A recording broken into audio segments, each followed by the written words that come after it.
এখন গরম খবর হলো যে শেখ হাসিনা সফর সংক্ষিপ্ত করে একদিন আগেই দেশে ফিরে আসতেছেন। এখন প্রশ্ন হচ্ছে যে কেন শেখ হাসিনা এই সফর সংক্ষিপ্ত করে দেশে ফিরে আসতেছেন? চীন সফর সংক্ষিপ্ত করছেন প্রধানমন্ত্রী। তিনি যখন চীনে গেছেন কথা ছিল 4 দিন সেখানে থাকবেন, একদিন যাবেন একদিন ফিরবেন, মাঝে 2 দিন। এখন জানা গেল চতুর্থ দিনটা বাদ দিয়ে তিনি তৃতীয় দিনই দেশে ফিরে আসছেন। তার মানে আজই রাতে তিনি বেইজিং থেকে রওনা হবেন এবং আজ রাতেই ঢাকা ফিরে আসবেন। কেন এটা হচ্ছে? নানান রকম জল্পনা কল্পনা চারদিকে আছে, আমরা আমাদের মতো করে বোঝার চেষ্টা করছি এবং এটা খুব স্বাভাবিক, এটা যৌক্তিক।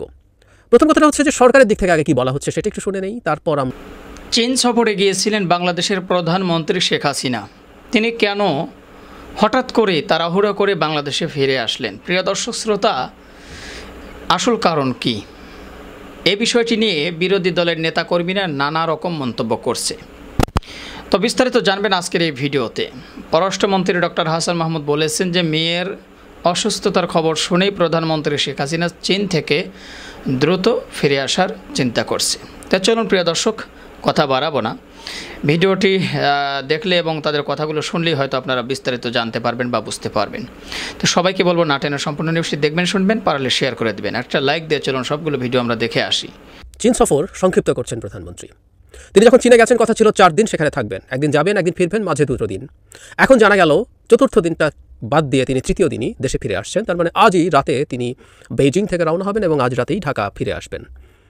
কেন এটা হচ্ছে? নানান রকম জল্পনা কল্পনা চারদিকে আছে, আমরা আমাদের মতো করে বোঝার চেষ্টা করছি এবং এটা খুব স্বাভাবিক, এটা যৌক্তিক।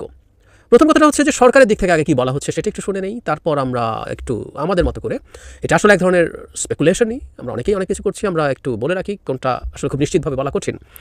এই আশা নিয়ে কেন তিনি আসছেন, এখানে একটা সংবাদ মাধ্যম ডিবিডি নিউজ 24-কে নবনিযুক্ত যে প্রেস সচিব জনাব নাইমুল ইসলাম খান, আমরা চিনি তাকে, উনি জানাচ্ছেন এইভাবে, আমি ওনার বক্তব্য একদম পুরোপুরি যা আছে উনি যা বলেছেন সেটা কোট আনকোট পড়ি। এখানে কোনো কিছু রেখে বা সংক্ষিপ্ত করে ফিরছেন না। পরদিন অর্থাৎ বৃহস্পতিবার সকালে দেশে ফেরার কথা, সেখানে আগের দিন রাতে ফিরছেন। তিনি জানান 10 জুলাই বেইজিং সময় রাত 10টায় বাংলাদেশ বিমানের ফ্লাইটে উঠবেন, বাংলাদেশ সময় রাত 1টায় শাহজালালে নামেন। এরপরের কথাটা খুব ইন্টারেস্টিং। ফেরার সময় এগিয়ে আনার কারণ হিসেবে নাইমুল ইসলাম খান বলেন, সকালে আসলে একটা দিন চলে যায়, রাতে চলে আসলে দিনটা বেঁচে যায়। মানে ব্যাপারটা হচ্ছে এরকম যে আগামীকাল সকালে যদি উনি রওনা হতেন, আসতে আসতে দিন চলে যাবে, রাতে আসলে দিনটা বেঁচে যাবে, মানে পরদিন তিনি will be fit for the office. আমরা যদি প্রশ্নটা করি নাইমুল ইসলাম খানকে, উনি যে ব্যাখ্যা দিলেন, তার মানে প্রধানমন্ত্রী যাওয়ার সময় কি এটা মনে ছিল না? কেন 4 দিনের সফরসূচি করা হলো? কেন একদিন মানে রাতে থেকে পরের দিন আসবে? তাই না? খুব স্বাভাবিক প্রশ্ন। দিন যদি বাঁচানোর ইচ্ছে থাকে, এই যে সূচি তৈরি করা হলো, সেই সূচিতে এই বিবেচনাগুলো কেন নেওয়া হয়নি? তাহলে কথাটা এইরকম আমরা বলতেই পারি এবং এই একদিন দেরিতে আসায় খুব বড় সমস্যা হয়ে যাওয়ার কথা না। প্রধানমন্ত্রী দীর্ঘ সময় ব্যক্তিগত সফরে লন্ডনে, ব্রিটেনে ছিলেন, আমেরিকাতে ছিলেন, অনেকবার হয়েছে। তার মানে এই মুহূর্তে ওনার এই সাম আওয়ার্স বাঁচানোর চেষ্টা করার পেছনে কোনো না কোনো কারণ আছে, এটা ফর শিওর, এবং সেটা খুব ছোট কারণ না, বেশ বড় কারণ, এটা আমরা নিশ্চিতভাবে বলতে পারি। এখন কারণটা কি? স্পেকুলেশন আছে নানা রকম। যেমন ধরুন, এবার এই জল্পনা কল্পনা খুব হচ্ছিল, সেটা হলো সরকার যে উদ্দেশ্যে, প্রধানমন্ত্রী শেখ হাসিনা যে উদ্দেশ্যে চায়নাতে গেছেন, মূলত তার আর্থিক সংকটটা থেকে বেরিয়ে আসার জন্য চায়নার নানা রকম সাহায্য, সেটা ইন এনি ফর্ম, ঋণ হোক, গ্র্যান্ট হোক, যত বেশি সম্ভব টাকা এবং যত দ্রুত সম্ভব টাকা পাওয়া, এটা হলো প্রধান উদ্দেশ্য। এবং সরকারের সাথে দীর্ঘদিন থেকে চায়না কাজ করেছে। সরকার যে তথাকথিত উন্নয়নের বয়ান তৈরি করার চেষ্টা করেছে, তাতে ফাইন্যান্স করে চায়না এভাবে তার ডিপ্লোম্যাসি দিয়ে কাজ করে, এটা আমরা জানি। কেউ কেউ ধারণা করছিলেন, বিশেষ করে ভারত সফরে যা হলো, বিশেষ করে চায়নার কিছু স্ট্র্যাটেজিক ইন্টারেস্ট ফুলফিল না করার জন্য, সেটা তিস্তা প্রজেক্ট, সেটা মোংলা পোর্ট হতে পারে, চায়না সরকারকে টাকা দেবে না, এই ধরনের একটা পারসেপশন আছে। এই ভিডিওটা যখন আমি আপলোড করেছি তখন আমাদের কাছে যথেষ্ট তথ্য নেই, আমরা তথ্য জানবো, কারণ আজই সকালবেলা প্রাথমিকভাবে প্রধানমন্ত্রী দেখা করবেন, উনি বৈঠক করবেন চায়নার যিনি প্রধানমন্ত্রী আছেন। আমরা জানি চায়নার প্রধানমন্ত্রী থাকেন একজন, কিন্তু তিনি খুব বেশি পাওয়ারফুল কেউ নন। ওখানেই মূলত সমঝোতা স্মারকগুলো, এবার কোনো চুক্তি হচ্ছে না, সমঝোতা স্মারক স্বাক্ষরিত হচ্ছে অনেকগুলো, কী ধরনের হতে পারে এক ধরনের আভাস আছে। তারপর আমরা ওটা নিয়ে কথা না বলি, রাদার কী হয়েছে সেটা নিয়ে বিস্তারিত প্রতিটা ধরে ধরে আলোচনা করার চেষ্টা করবো, যতটুকু তথ্য আমরা পাই। আর এরপর আজই তিনি প্রেসিডেন্ট শি জিনপিংয়ের সাথে বৈঠক করবেন এবং রাতেই উনি রওনা দিয়ে দেবেন। তো আমরা পরে জানতে পারবো আসলে সরকারের যে মূল উদ্দেশ্যের জায়গাটা ছিল সেটা কতটুকু ফুলফিল হয়েছে। এখন একটা প্রশ্ন আছে, সেটা হলো আপনাকে এমওইউ করলো টাকা দেবো, মানে চায়নার ক্ষেত্রে এই ঘটনা প্রচুর হয়েছে। সেটা হলো আপনি অনেক এমওইউ করেন, ইভেন চুক্তি স্বাক্ষর করেন, কিন্তু টাকা ডিসবার্সমেন্টে দেরি হয়, বহু সময় এটা হয়েছে। চীনের প্রকল্পগুলো শি জিনপিং যখন 16 সালে বাংলাদেশে আসলেন, তখন $25 বিলিয়ন পরে আরও বেড়ে টেড়ে এখন $30 বিলিয়ন কাছে চলে গেছে, কিন্তু ডিসবার্সড অ্যামাউন্ট অনেক কম, এত বছর, প্রায় 10 বছর হতে চললো। সো এই ঘটনা আছে। সুতরাং আপনি এমওইউতেও যদি দেখেন যে এটা করার জন্য এমওইউ হয়েছে, ইভেন কোনোদিন যদি চুক্তি হয়, তারপর দেখা যাবে নানান টাল বাহানায় চায়না যদি না চায় টাকা ছাড়ছে, সেভাবে করছে না, এই ঘটনা ঘটার কিন্তু সম্ভাবনা আছে। সুতরাং এমওইউ দেখে যে সবসময় আমরা দুটো সরকারের মধ্যকার মধ্যকার ভাইব বুঝবো, নট নেসেসারিলি, এটা ভেতরে আছে। সুতরাং কেউ কেউ যদি মনে করেন যে চীনের এই সফর প্রধানমন্ত্রীর পক্ষে যায়নি, তিনি যা চেয়েছিলেন সেটা অ্যাচিভ করতে পারেননি, সেটার জন্য প্রধানমন্ত্রী এক ধরনের মেসেজ চীনকে দিতে চাইতে পারেন। একটা কথা মনে রাখতে হবে, বাংলাদেশ এখন স্ট্র্যাটেজিক্যালি এমন একটা জায়গায় পৌঁছে গেছে নানান ইস্যুতে। এটা শুধুমাত্র বাজার, প্রায় 20 কোটি মানুষের বাজার বলে না, আমাদের মানে জিও স্ট্র্যাটেজিক যে পজিশন আছে, জিও পলিটিক্যাল যে অবস্থায় আমরা পৌঁছে গেছি, সেখানে বাংলাদেশ খুব গুরুত্বপূর্ণ একটা জায়গায় আছে। সুতরাং বাংলাদেশেরও খেলার সুযোগ আছে। চায়না যদি আপনাকে আপনার পছন্দসইভাবে সাপোর্ট না করে, চায়না আসলে অনেক কারণ আছে, যে বললাম তার গুরুত্বপূর্ণ চাওয়াগুলো ফুলফিল করছে, উল্টো রেল করিডোর যে এবার দেওয়া হলো ভারতকে ইনডিসক্রিমিনেটলি, এবং বিশেষ করে একটা রুটের কথা আমি বহুবার বলেছি, আপনারা প্রত্যেকে এই রুটটার কথা মনে রাখবেন, দর্শনা চিলাহাটি যে রুট, এটা এক্সক্লুসিভলি, এটা কোনো দূরত্ব কমায় না, এটা এক্সক্লুসিভলি চিকেন নেক বাইপাস করার জন্য, শিলিগুড়ি করিডোর বাইপাস করার জন্য দেওয়া হচ্ছে। তার মানে আপনি চায়না তো বুঝতেই পারছে যে ভবিষ্যতে একটা পটেনশিয়াল ইন্ডিয়া চায়না কনফ্লিক্টে বাংলাদেশ অলরেডি ইন্ডিয়াকে বিরাট সুবিধা দিয়ে দিয়েছে। নানা কারণে তার অসন্তোষ আছে, কিন্তু বাংলাদেশকে যদি সে বাংলাদেশের এক্সপেকটেশনের কাছাকাছি কিছু না দেয়, বাংলাদেশ এটা ম্যানিপুলেট করার চেষ্টা করতে পারে। It's a very tough line, কারণ চায়না সাহায্য না পেলে চলবে না, কিন্তু আপনি চায়নার সাথে আবার কতটুকু আপনি নেগেটিভ মেসেজ দেবেন যে তোমার আমি পছন্দ করিনি, তাই আমি এই ধরনের অবস্থান নিলাম। হতে পারে এরকম একটা প্রবাবিলিটি, চায়নার সাথে অবস্থা ভালো যাচ্ছে না তাই এটা হয়েছে, হতে পারে, আমি একদম উড়িয়ে দিচ্ছি না। আবার অনেক সম্ভাবনা আছে সেটাও না, কারণ আমি ধারণা করি চায়না খুব বেশি নিরাশ করবে না, কারণ চায়না পুরোপুরি ইন্ডিয়া এবং পশ্চিমাদের হাতে বাংলাদেশকে ছেড়ে দেওয়ার কথা না। আচ্ছা, এটা একটা প্রবাবিলিটি। আর কি হতে পারে? কখনো কখনো না, সারা মানে বহু সময় আমরা দেখেছি পৃথিবীতে এরকম হয়েছে, যে কোনো দেশের সরকার প্রধান আরেকটা দেশে সফরে গেছেন, যখন সেখানে গুরুত্বপূর্ণ কিছু ঘটে যায়, খুব এমার্জেন্সি কিছু সিচুয়েশন তৈরি হয়, তারা সফর সংক্ষিপ্ত করে ফিরে আসেন, এটাও হয়। তার মানে কি বাংলাদেশে এই মুহূর্তে কোনো এমার্জেন্সি সিচুয়েশন বিরাজ করছে? আমরা অন্তত একটা জিনিস জানি, আজই কোটা সংস্কার আন্দোলনে যারা রাস্তায় আছেন, তারা গতকালই ঘোষণা করেছিলেন সারা দেশে বাংলা ব্লকেড এবার সকাল সন্ধ্যা হবে, এবং আমরা খেয়াল করেছি তাদের এই ব্লকেডগুলো মারাত্মক ইম্প্যাক্টফুল হয়েছে, মারাত্মক, এত কার্যকর, মানে আমরা খুব সহসাই ধরনের ব্লকেড দেখিনি। আমি বেরিয়েছি এই ব্লকেডের মধ্যে, এবং আমি একটা গন্তব্যে যাওয়ার জন্য দীর্ঘ সময় হেঁটেছিও, সুতরাং আমি দেখেছি যে কী রকমভাবে এটা কার্যকর হয়েছে, এবং সাফার করেছি আমি, বাট আমার ভালো লেগেছে, আমার তাদের প্রতি, তাদের এই মুভমেন্টের প্রতি যেহেতু সলিডারিটি আছে, আমি পছন্দ করেছি। যদিও আমি একটা কথা একটু বলে রাখি, সেটা হলো কোনো না কোনোভাবে একটা লেন খোলা রাখা দরকার ইমার্জেন্সি ভেহিক্যালের জন্য। একটা হার্ট অ্যাটাক করেছে, অ্যাক্সিডেন্ট করেছে, অন্য কোনো সিরিয়াস ইলনেস হয়েছে, আমি দেখেছি মানুষকে হসপিটালে নেওয়া উইল বি টাফ। যাই হোক, এটা অফ টপিক। তো আজ যখন তারা এই কাজ করছে, এই পরিস্থিতি তৈরি করছে, তার মানে কোটা সংস্কার নিয়ে এই মুভমেন্টটা, কেউ কেউ বলছেন সরকার এটাকে নিজের মতো করে মাঠে নামিয়েছে, ইন্ডিয়ান ইস্যু চাপা দেওয়ার জন্য। আমি সবসময় এটা বিশ্বাস করি না। যাই হোক, যদি সরকার নামিয়েও থাকে, অনেক সময় সরকার নামানো জিনিস, প্ল্যান করা জিনিস আপনার কন্ট্রোলের বাইরে চলে যেতে পারে। তালেবানকে তো আমেরিকানরা সৃষ্টি করেছিল, যখন সোভিয়েত ইউনিয়ন আফগানিস্তানকে ইনভেড করে তাদের বিরুদ্ধে, সেই তালেবান একসময় আমেরিকার বিরুদ্ধে চলে গিয়েছিল। সুতরাং আপনি আপনার কন্ট্রোলে থাকবে বলে একটা কিছু যদি করতে চান, আমি আবারও বলছি, ডোন্ট বাই দিস আর্গুমেন্ট, কেউ কেউ বলছেন, কিন্তু আমি এটা গ্রহণ করি না। এগুলো সব সরকারের খেলা বলে, সরকারের নাটক বলে উড়িয়ে দেওয়ার চেষ্টা করছি, ব্যাপারটা মোটেও সেটা বলে আমি মনে করি না। যাই হোক, তো এটা কি কন্ট্রোলের বাইরে চলে যাচ্ছে? সরকারের কাছে কি, প্রধানমন্ত্রীর কাছে কি কোনো গুরুত্বপূর্ণ গোয়েন্দা তথ্য গিয়ে পৌঁছেছে? এই প্রশ্ন আসতে পারে, কারণ উনি অনেকগুলো, মানে এই দেশের কোথায় কী হচ্ছে, ভেতরে কোথায় কী হচ্ছে, এসব তথ্য আপনার আমার চাইতে তার কাছে অনেক অনেক বেশি থাকে। অনেকগুলো এজেন্সি তাকে নিয়মিত এসব তথ্য দিয়ে আপডেটেড রাখে।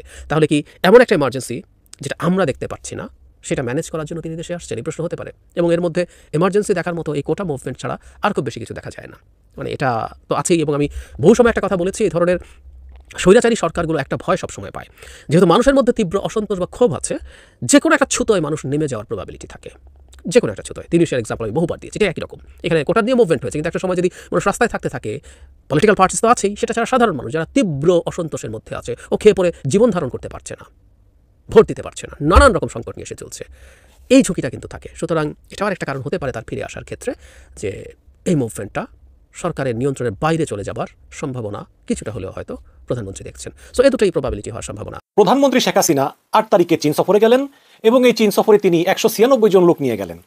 তো 4 জন লোক শর্ট, এই 4 জন লোক বেশি নিলেই মোটামুটি ডাবল সেঞ্চুরি পূর্ণ হতো। এবং দর্শক, দেশের এই অর্থনৈতিক সংকটের সময় 196 জন লোক নিয়ে চীন সফর করতে যাওয়া কতটুকু বিবেক সম্পন্ন কাজ, সেটা আপনাদের উপরেই, সেদিন আপনারা বিচার করবেন। তো এই শেখ হাসিনার সঙ্গে আসলে চীনের বিভিন্ন বৈঠক হবে, বিশেষ করে এই বুধবারের বৈঠকটা খুবই গুরুত্বপূর্ণ। এই বুধবারেই তিনি চীনের প্রধানমন্ত্রী এবং চীনের যে প্রেসিডেন্ট শি জিনপিং, এদের সঙ্গে বৈঠক করবেন। এখন গরম খবর হলো যে শেখ হাসিনা সফর সংক্ষিপ্ত করে একদিন আগেই দেশে ফিরে আসতেছেন। এখন প্রশ্ন হচ্ছে যে কেন শেখ হাসিনা এই সফর সংক্ষিপ্ত করে দেশে ফিরে আসতেছেন?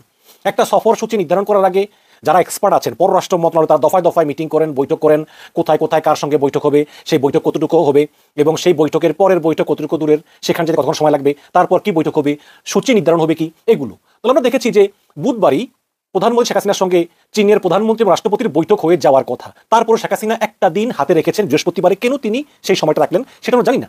নিশ্চয়ই কোনো গুরুত্বপূর্ণ কিছু ছিল যেটা এখন হচ্ছে না বলে তিনি মনে করেন। এবং দর্শক, সবচেয়ে বড় কথা হচ্ছে যে হাসান মাহমুদ, এই হাসান মাহমুদ আগেই বলে দিয়েছেন যে শেখ হাসিনা নরেন্দ্র মোদীর অনুমতি নিয়েই কিন্তু চীন সফরে যাবেন। আপনারা জানেন যে শেখ হাসিনা যখন ভারত সফরে গিয়েছেন, ভারত সফরে যাওয়ার পরে শেখ হাসিনাকে কোনো কথা বলার সুযোগই দেওয়া হয়নি। সেই ভারতের প্রধানমন্ত্রী নরেন্দ্র মোদী তিনি বলেছেন যে এগুলো সাইন করেন। শেখ হাসিনা মুখ বুঝে সাইন করে আসতে বাধ্য হয়েছে। এবং যেই তিস্তা চুক্তি চীন আগে থেকেই করবে বলে তারা অলরেডি সমীক্ষা করেছে, যে সমীক্ষাতে $1 বিলিয়ন খরচ হয়ে গিয়েছে। এটা কিন্তু ছেলে খেলা না। $1 বিলিয়ন খরচ করে চীন সমীক্ষা করেছে। এবং নির্বাচনের আগেই, নির্বাচন হয়েছে 7 জানুয়ারি, 20 ডিসেম্বর চীনের রাষ্ট্রদূত ইয়া ওয়েন প্রকাশ্যে বলেছেন যে তারা তিস্তা প্রকল্প বাস্তবায়ন করতে চান। এবং যখন একটা দেশের রাষ্ট্রদূত প্রকাশ্যে বলে যে আমরা তিস্তা প্রকল্প বাস্তবায়ন করতে চাই, তখন তার মানে হচ্ছে তারা এটা করতেই চায়, তারা দৃঢ়প্রতিজ্ঞ। এবং এরপরে শেখ হাসিনা যখন ভারতে গেলেন, তখন নরেন্দ্র মোদী বলল যে আমরা তিস্তা প্রকল্প করার জন্য কিছু কারিগরি টিম পাঠাবো, তারা মূল্যায়ন করবে, যেখানে চীন অলরেডি কিন্তু $1 বিলিয়ন ইনভেস্ট করে ফেলেছে। এবং শেখ হাসিনা এইসব বিভিন্ন চুক্তি মুক্তি, তারপরে রেলওয়ে চুক্তি, এগুলো করে ভারত থেকে শেখ হাসিনা চলে আসলেন। এবং ভারত থেকে চলে আসার পরেই কিন্তু চীনের একজন মন্ত্রী, তিনি কমিউনিস্ট পার্টির একজন বড় লিডার এবং চীনের একজন মন্ত্রী, সেই মন্ত্রী, ওনার নাম লি জিয়াংজাও সম্ভবত, এরকম কিছু একটা হবে, তিনি 4 দিনের সফরে তিনি বাংলাদেশে আসলেন। এবং বাংলাদেশের কোনো পত্রিকা আমি দেখলাম না যে ব্যাপারে একটা রিপোর্ট প্রকাশ করতে, হয়তো একটা করেছে কিন্তু এটা গোপন রেখেছে। এবং সেই মন্ত্রী শেখ হাসিনা সহ ঊর্ধ্বতন কর্মকর্তার সঙ্গে দেখা করেছেন, কিন্তু পররাষ্ট্র মন্ত্রণালয় থেকে তাকে একটা অনাড়ম্বর একটা সংবর্ধনা দেওয়া হয়। হয়তো রাষ্ট্রীয় কোনো অতিথি ভবনের সংবর্ধনা দিলে ভালো হতো, কিন্তু চীনের ওই মন্ত্রীকে একটা 5 স্টার হোটেলে কোনো রকম একটা সংবর্ধনা দেওয়া হয়।